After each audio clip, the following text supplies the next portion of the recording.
The observation deck of the Galactic Military Academy hung suspended in the void between three binary star systems, its transparent hull offering a vista that had humbled 1,000 species. Liana pressed her palm against the cool surface, watching the violet-tinged nebula swirl in the distance like paint in water. "Your physiology remains perplexing," Commander Vexthor chittered, his chitinous plates clicking with what Liana had learned to recognize as academic curiosity. The Krell instructor towered over her, all 8 feet of exoskeletal evolution. "No natural armor, no venom sacs. Your bone density is laughable compared to Drothi standards. Your muscle fiber composition shows inefficient fast-twitch ratios." Liana turned from the window, her dark eyes meeting the commander's compound gaze. "Is there a question in there?" "Sir?"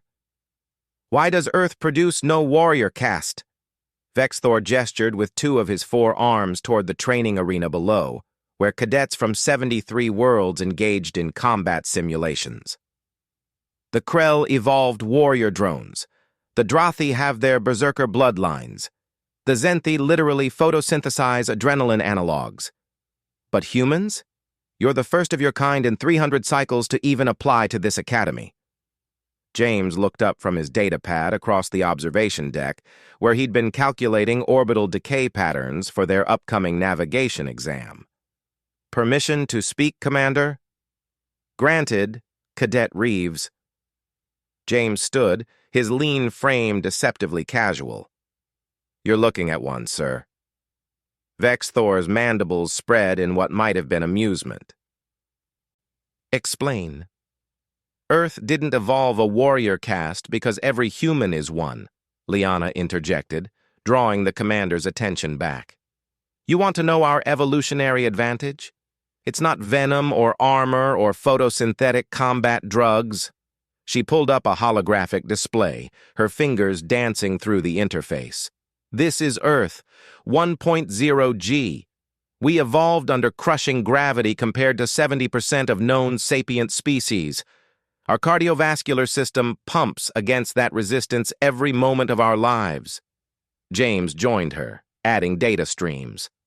"Our planet's axial tilt creates extreme seasonal variation, temperature swings of 80 degrees Celsius in some regions.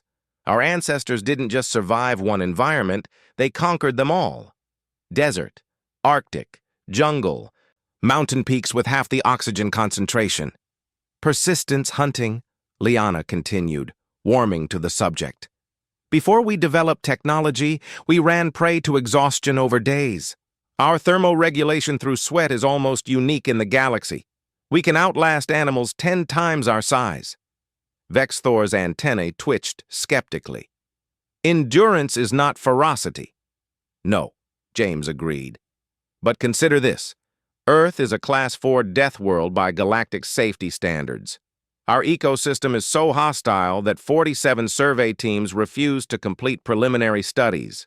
We share our planet with megafauna that can kill us with casual swipes, microorganisms that can drop us in hours, plants that produce neurotoxins for fun."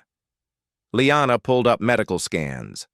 "Our immune systems wage constant warfare against thousands of pathogens. Every human body is a battlefield where billions of cells die and are replaced daily. We're not built like tanks, Commander. We're built like regenerating guerrilla fighters." "Your psychological profile is even more aberrant," Vexthor observed, his tone shifting. "Humans experience persistent anxiety about future threats. Your amygdala fires in anticipation of dangers that may never materialize." "Tactical foresight," James corrected gently. "We plan for contingencies because our ancestors who didn't became evolutionary dead ends. Every human brain is running combat simulations constantly. What if the predator attacks from the left? What if the water source dries up? What if the clan over the hill turns hostile?" Liana stepped closer to the commander. "You asked why Earth breeds no warriors. The answer is that Earth breeds nothing else.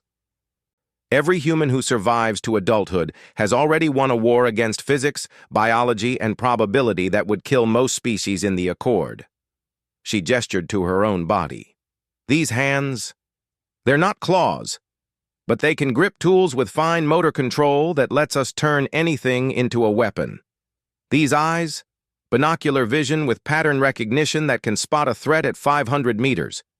This brain, it can hold grudges across generations, plan operations across years, and lie convincingly enough to set traps. Our species went from stone tools to fusion drives in 10,000 years, James added. We split the atom to understand it, then immediately weaponized it. We mapped our own genome and started editing it. We looked at space and decided it belonged to us, too. Vex Thor was silent for a long moment, his breathing spiracles whistling softly. Below them, a Drothi berserker cadet won a simulation through sheer ferocity, roaring triumph.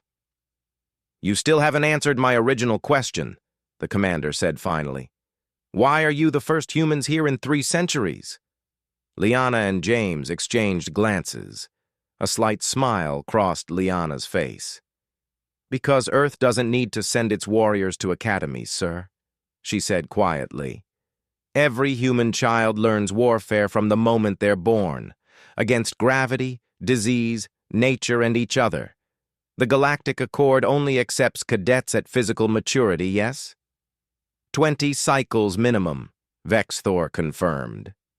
"By 20 years old, every human has already been fighting for 2 decades, James explained. "We're here because we wanted a new challenge. Earth's conflicts were getting predictable." Liana pulled up one final display. Casualty statistics from the Accord's border wars. "You've been fighting the Hectari swarm for 60 years with a 40% mortality rate among combat units. Respectfully, Commander, we read those numbers as manageable." Vex Thor's plates rattled, the Krell equivalent of laughter. The instructor said humans were either insane or the most dangerous species they'd ever encountered. "Both, sir," Liana and James replied in unison. The commander's mandibles clicked in what might have been approval.